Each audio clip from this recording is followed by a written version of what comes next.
بینەرانی عزیزی بەرنامەی ڕووداوە مێژوو سڵاوتان لێبێت. خۆشحاڵین لە ئەڵقەیەکی نوێی بەرنامەکە بینەوە میوانی ماڵەکانتان. ئازیزان، میوانی ئەمجارەی بەرنامەی ڕووداوە مێژوو یەکێک لەو کارکتەرە سیاسی دیارانەی نێوشۆڕشی ئەیلولە کە بە خۆی هەڵگری چەندین پۆست و پێگەی حکومی و ئیداری و ویزاری و سیاسی جیاواز بووە لە نێو شۆڕش و لە دەرەوەی شۆڕشدا. ئەو ڕۆژگارێک وەزیر بووە لە حکومەتی عێراقی ئەو کات و پاشان سەفیر بووە لە چیک و کەنەدا و هەروەها یەکێک لە دۆستە نزیکانی بەلا مستەفا بوو و پاشانیش وەفد و نوێنەری زۆربەی دانوستان و گفتوگۆکانی نێوان شۆڕشی کوردی و حکومەتی ئەو کاتی عێراقی بوو. خاوەن دیبلۆماسیەتێکی سیاسی دیاریکراو بووە کە ئەویش بەڕێز موحسین دزەیی سیاسەتمەدار و نوێنەری پێشووی بەلا مستەفای بارزانی بووە. خۆشەویستان، بۆ قسەکردن لەسەر وێزگە سیاسیەکان و وێزگە سیارەکانی ئەم کارکتەرە سیاسیە ڕووداوە مێژوو بە گرنگی زانی لە چەند ئەڵقەیەکی تایبەت و چەند تەوەرێکی تایبەتدا میوانداری بەڕێزیان بکات. کاک موحسین دزەی، زۆر خۆشحاڵین بە ئامادەبوون لە بەرنامەکە و زۆر بەخێر بێ بۆ بەرنامەی ڕووداوە مێژوو. خێراتنی هێوا دەکەم، زۆر سپاسانەکەم بە هاتنتان و ئەو حاڵەتان بۆ ڕەخساندم کە لەگەڵ ئێوەی بەڕێز بەشدار بووم و هەندێک واسی ڕابردوو ئەو ڕووداوانەی سیاسی و کۆمەڵایەتی بکەین. پێم خۆشە سەرەتا بۆ بەرچاوڕوونی بینەرانی عزیز ئەگەر بکرێت بیبلیۆگرافیایەکی کورت لە ژیان و کەسێتی ئێوە و بنەماڵی ئێوە خۆتان بە بینران بناسێن. من ناوی تەواوم موحسین محەمەدەمین حاجی بایز دزەیە لە گوندی دووگرتکان سەر بە ناحەیە قوشتەپا کە نزیکەی 27 کیلۆمەتر لە هەولێر دوورە لە خوارووی هەولێر. لە بەهاری ساڵی 1932 هاتوونەتە دنیا. یعنی ئێستا تەمەنم 80 ساڵە و بۆ 81 ئەڕۆم. من لە خانوادەیەکی مڵکدار دێ ئێمە بوو کە هاتووە دنیا. ئێمە 5 برا و خوشێ بووین. تەمەنم 4 ساڵ بوو کە باوکم کۆچی دوایی کرد. ساڵی 1936 باوکم کۆچی دوایی کرد. ئەتر سەرپەرشتی ئێمە کاک ئەحمەدی برام کە عمری 12 ساڵ بوو ئەوسا و لەگەڵ دایکم سەرپەرشتی ئێمەیان دەکرد و باوکاری هەندێک لە خزمانەوان توانیان ئێمە پێ بگەینن. کاک ئەحمەد خۆی قوتابی بوو، سوی 5 سەرەتایی وازی لە خوێندن هێنا، تر خەریکی بەخێوکردنی ئێمە بوو. ئێمەش هەموو لە سای ئەو خوێندنمان تەواو کرد، زانکۆمان تەواو کرد لە دەرەوە و لە ناوەی عێراق و کوردستانە و گەیشتینە پلپلەیە کە هەموو شروتوان تێدا متەوەفێڕێ. من لە ساڵی 1950 چوون بۆ بەغدا لە زانکۆ. ئەو کاتە زانکۆ نەبوو، تەنها کۆلێژی یاسا کۆلێژەکان هەبوون، داخلی کۆلێژی یاسا بووم. 50 لە ساڵی 55 من دەرچوونە کۆلێژی یاسا. لە ساڵی 43 کە شۆڕشی بارزان بوو، ئەو کاتە کاک ئەحمەدی برام عمری نزیکەی 20 ساڵێک دەبوو، 19 ساڵ بوو، گەنج بوو. ئەو قسەی بۆ ئێمە مناڵ بووین، قسەی بۆ ئێمە دەکرد لەبارەی بارزانیەکان و لەبارەی بارزانی وڵی شۆڕشی کورد. ئێمە ئەو کات بە بیری کوردایەتی مێشکمان ئاودرا کە چوون بۆ ساڵی 45 زیاتر ئێمە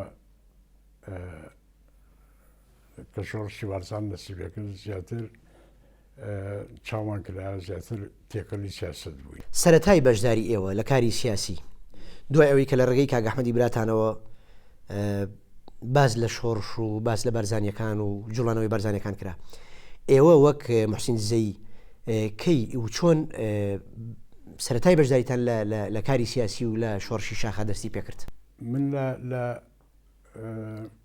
قوتابخانەی سەرەتایی بووم لە هەولێر کە پێیان دەگۆ مەدرسە ئەربیل و لە قوتابخانەی یەکەمی هەولێر کە ئێستا نۆژێنیەکەنەوە یەکەن بە وەکو مەتحەفێک مۆزەخانەیەک بۆ وزارەتی پەروەردە. ئەوە یەکەمین قوتابخانە بۆ لە هەولێر؟ یەکەمین قوتابخانە بۆ لە هەولێر. من لەو قوتابخانەیە دەرسم خوێندووە. لە ساڵی 1944 من سنفی 5 بووم، 5 سەرەتایی بووم. ڕۆژێکیان بەهار بوو، لە بەهاری ئەو ساڵە بوو بە هەڵات قوتابی و مامۆساکان ڕایان کرد دەرەوە، ئێمەش دوایانەوە چون هەموو گوتیان مەڵا مستەفای بارزانی لە باداوە، گوندی باداوە ئەو وەختە کە ئێستا بەشێکە لە هەولێر لە گەڕەشێکە لە هەولێر، ئەوسا 500 کیلۆمەتر دەرەوەی شاری هەولێر بوو. گوتیان بارزانی میێوانی باداوە بووە کە وەختە عەزەدینی بەڕەپەندی خاوەنی باداوە بوو. ئەو وەختە گفتوگۆ هەبوو دوای شۆڕشی یەکەمی بارزان 43 لە نێوان بارزانیەکان و لە نێوان حکوومەتی عێراق. وەختە جەنگی جیهانی یەکەم دووەم لەگۆڕێ بوو، لەبەرەوە بە هەر نەوعی بایە حکوومەتی عێراق دەویست کە هیچ شۆڕشێک یا هیچ وزوتنەوەێک لە کوردستان یا هەر شوێنێکی عێراق ڕوونەداتن بۆەوەی ئەوان بەشدار بن لە شەڕ جەنگەکە کە زیاتر سەر بە ئینگلیز بوون. لەبەرەوە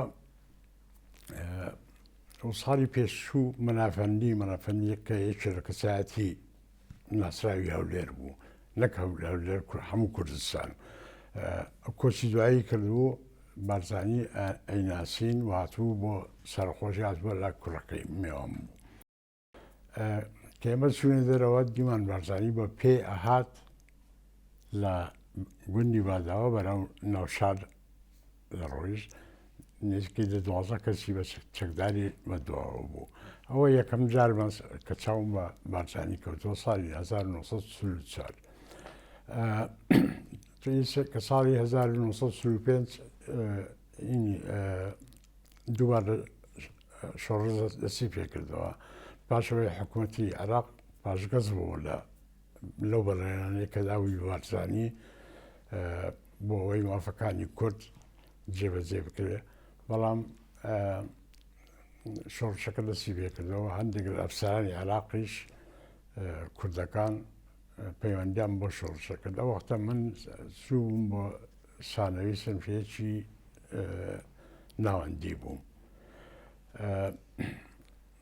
ئەو وەختە زیاتر تێکەلی سیاسەوە چەکەم بەتەواو حەقات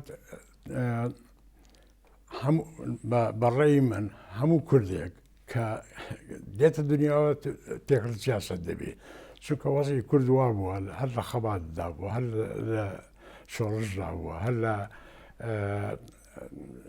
هەوڵی ئەوە بۆ کە مافەکانی خۆی جێبگەنێ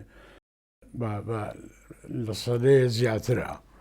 ئیتر قەدەری هەموو کوردێک وا بووە کە دەبێت تێکەڵاوی سیاسەت بێت. لەبەرەوە چێ لە مەکتەب بێ لە قوتابخانە نەوێ لە دەرەوە بێ جوتیار بێ فەلاح بێ لە هەر توێژێکی ملت بێ تێکەڵی سیاسەت بووە.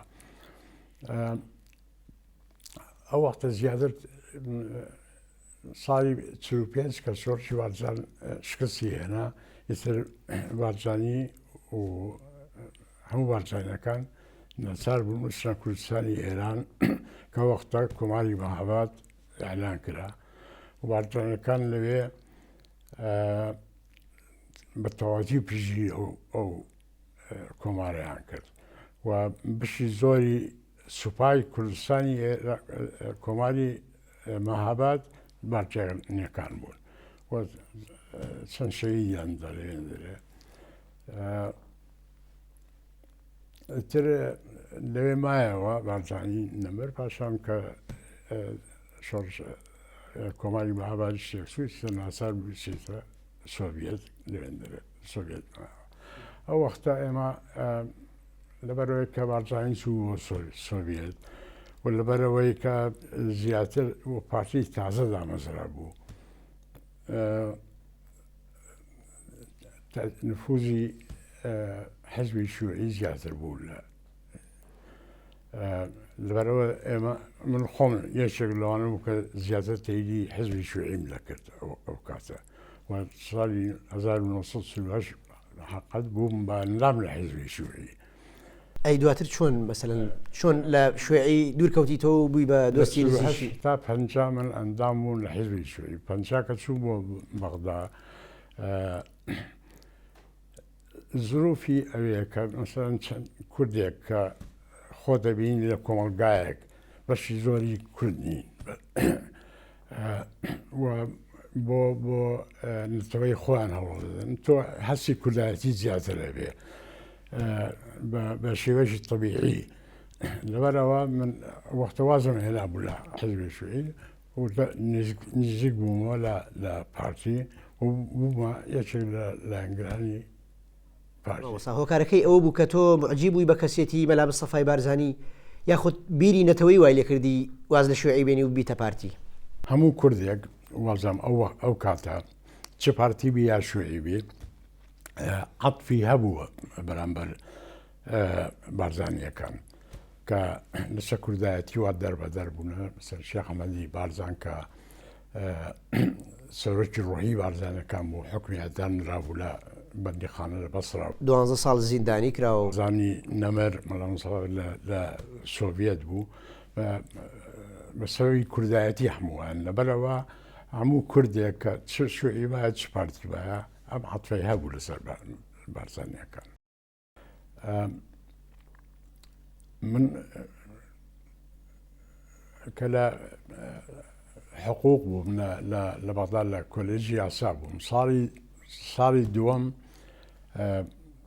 خوارەخۆش بوو عومەر دەبابە لە بەندیخانە دەرچوو دووبارە هاتەوە کۆلێژی یاسا ئەو وەختە من تعارفم لەگەڵ ئەو کرد ناسیانیمان پیا کرد ئەو وەختە زیاتر مەیلم بۆ پارتی چوو تەسیری هەبوو ئینکار ناکرێت لەسەر من لەبەرەوە هەرچەند کە من ئەندام نەبووم بەڵام لە ئەنگلێش تەواوی پارتیە بوو. ئێستا ویستم بۆ پرسیارە بکەم دەوترێت بە ئێستاشەوە موحسین دزەیی هیچ کات پۆستێکی حیزبی دیاریکراوی لەناو پارتیانە بووە حیزبی نەبووە ئەندام نەبوو لەناو پارتیا ئەوەندەی کە هاوکاری شۆڕش و هاوکاری مەلا مستەفا بۆ قسەیە چەند ڕاستە؟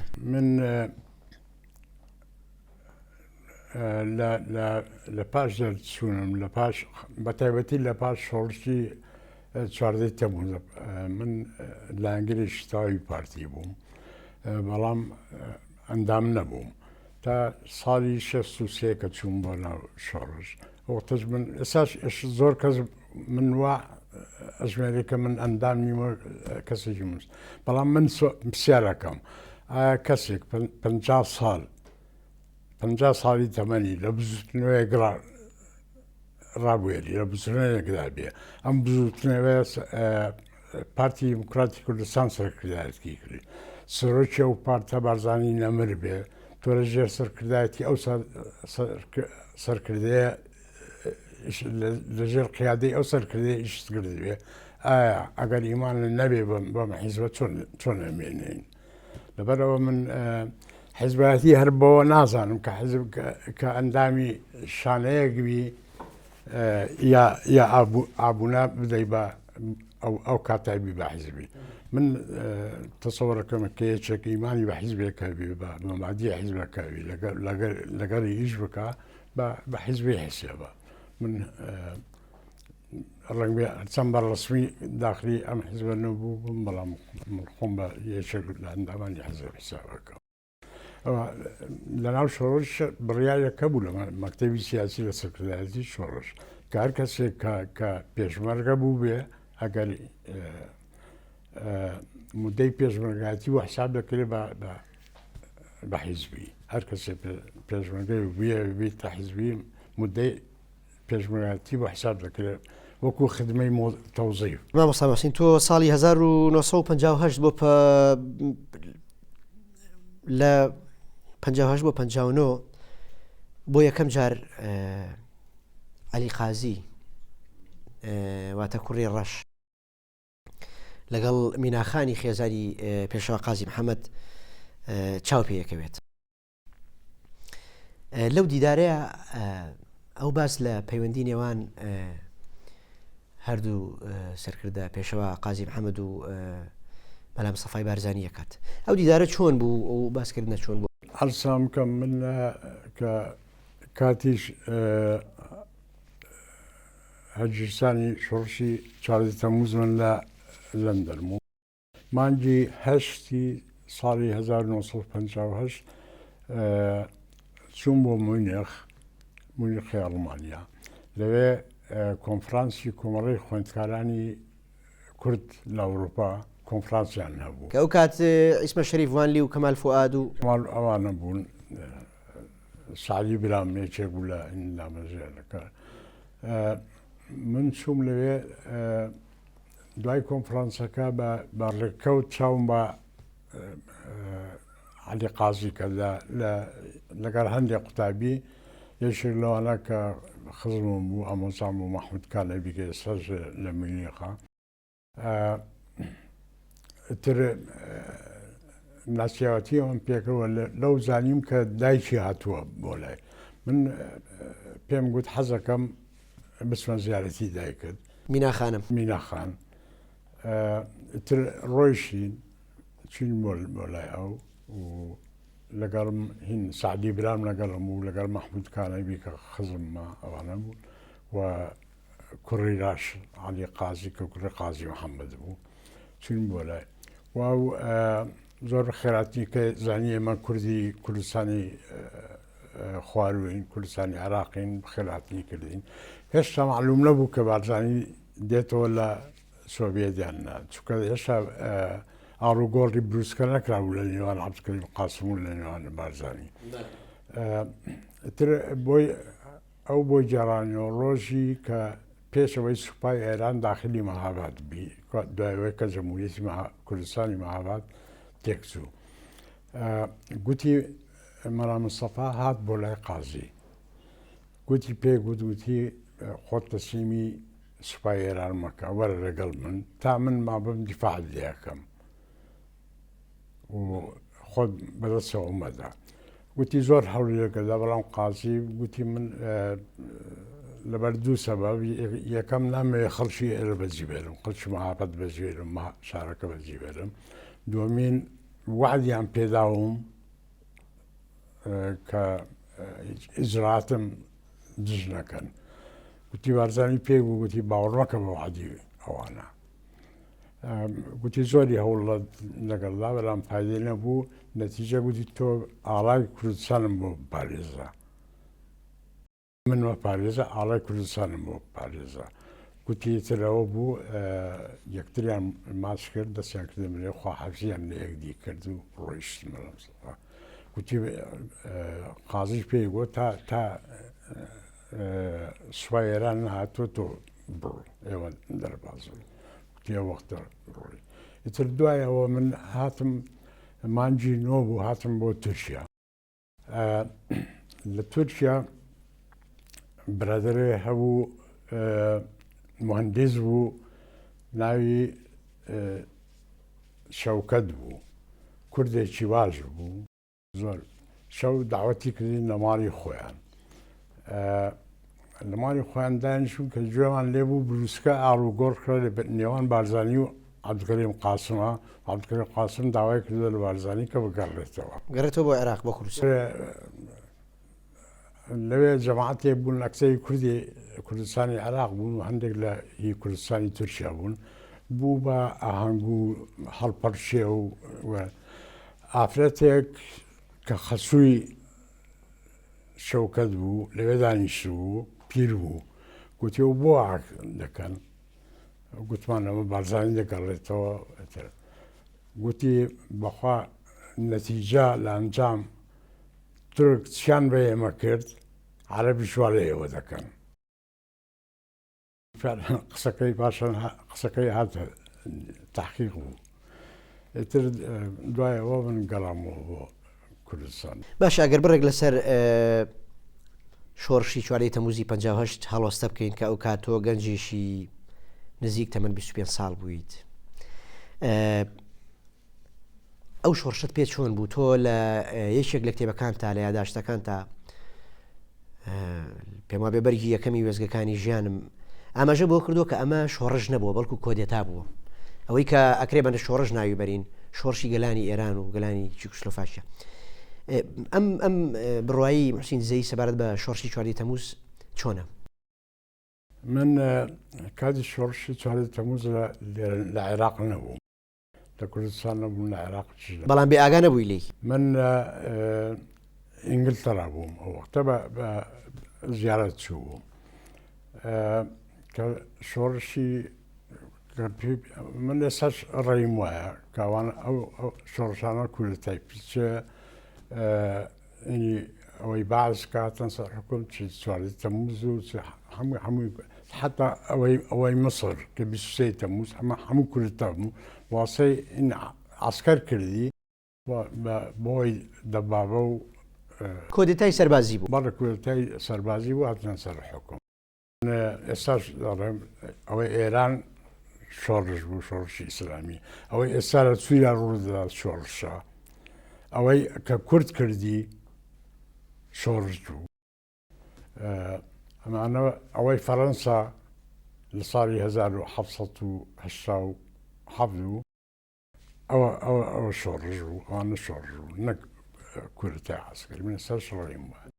من ئەو کاتێکە شۆڕشی چوارەی تەمووز بوو لە لەندەن بووم بەڵام هینم دەناچی ملحەقی عەسکەری عێراقی کە لەوێ لە سەفارەت بوو عەبدولقادر فایقی ناوبوو.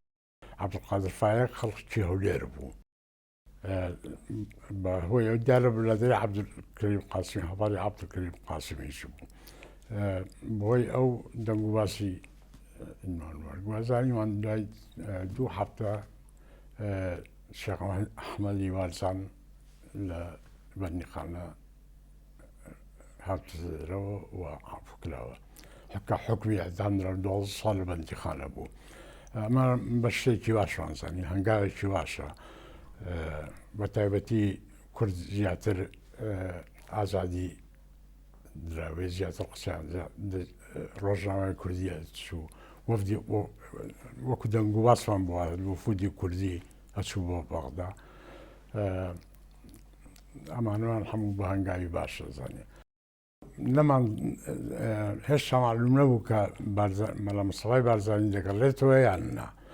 لە مانگی 1958 یعنی دوای شۆڕشی زیاتر لە مانجێک من چووم بۆ میونیخ ئەڵمانیا. ببەخشە مامۆستا بەر لەوەی باسی چوین بۆ ئەڵمانیا بکەیت جگە لە ئازادکردنی شێخ ئەحمەدی بارزان لە زیندان شۆڕشی چواردەی تەمووزی 58 چ دەستکەوتێکی هەبوو بۆ کورد؟ بەڵام پشوویە گۆرەگرین دواتر وەڵامی پرسیارەکەم بەرەوە بەرەزان پشوویە گۆرەگرین و پاشتر ئەگەڕێنەوە بۆلاتەن.